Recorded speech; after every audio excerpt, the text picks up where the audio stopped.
Good evening, everyone. My name is Bryce Schubert, and today I'm going to be speaking on survivalism and how to survive. There are four main steps to making sure you survive out in the wilderness. First, find the grounds where you will build your shelter. Second, build your shelter according to the area you are in. Third, find resources like food and water. And fourth, make a fire. Through these three steps, hopefully I will help you better understand how to survive out in the wilderness. Okay, let's start. When and if you are out in the wilderness trying to survive, the first thing you need to do is find the right area to set up camp. And this depends on the area you're in. But since I can't cover all the areas you will be in, I will talk about a simple forest situation in Texas, more specifically, the Cleveland State Park. Now, I know it's not really a survival place, given the fact it's so close to society, but since most of you probably will never find yourselves in a survival situation, it's the best demonstration or situation I can come up with that you will understand. So in this particular area, you will want to find a campsite that has plenty of trees around you and a stream nearby.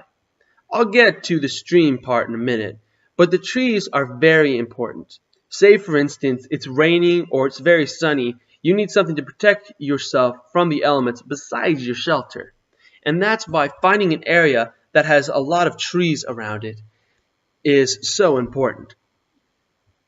Now that you have found the area, you need to build a shelter. And since you are surrounded by trees, this won't be hard at all. The first thing you are going to want to do is find a long piece of wood and put it in between two trees. Now, whenever I say put it in between two trees, I mean so if there's two trees like this, you're going to want to put them on top of it. So it's kind of like a beam up high. You don't really want it head height. You kind of want it mid-chest height, really about 5 feet or so, depending on who you are and how tall you. Because I, for instance, am 6'5", so given that the fact, I would put it about 6 feet high or something. But if you're shorter, you're gonna want different varieties of like length and stuff. And it really depends on how you will feel and how comfortable you can make yourself out in the wilderness.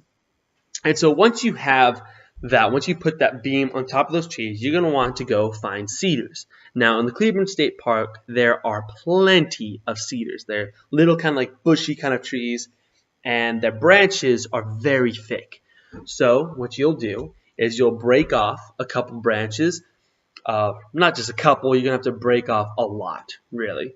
So you can make yourself a shelter that will be able to protect you from rain and wind, elements like that.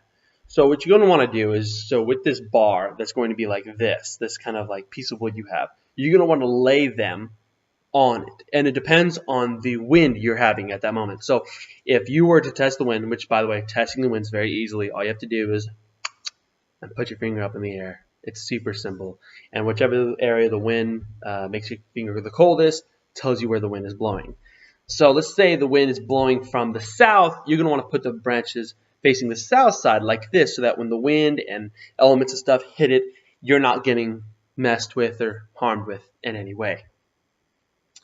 Now, once you've finished your shelter, you will need to find food and water. Now, since you have camped near a stream, you're good on water. All you have to do is gather some of that and either boil it or just drink it. Seeing that you don't really have the ability to boil it, you just have to drink it. And since you're in a survival situation, I mean, seriously, it's just kind of the only option you have. Then, after that, you need to find food. And it won't be that hard, honestly, since you are next to a stream, katydids and fish, easy. Then you're gonna want to build a fire. Now I'm doing a little cheat here. I'm grabbing a flint stick, and so let's say for instance you have a flint stick with you. You just grab a couple of raw materials and this thing will work. There you go. Just light it up. Once you have that fire, cook your fish and everything else on it, and you'll have yourself a survival situation. Thank you very much. My name is Bryce Schubert, and you have a good evening.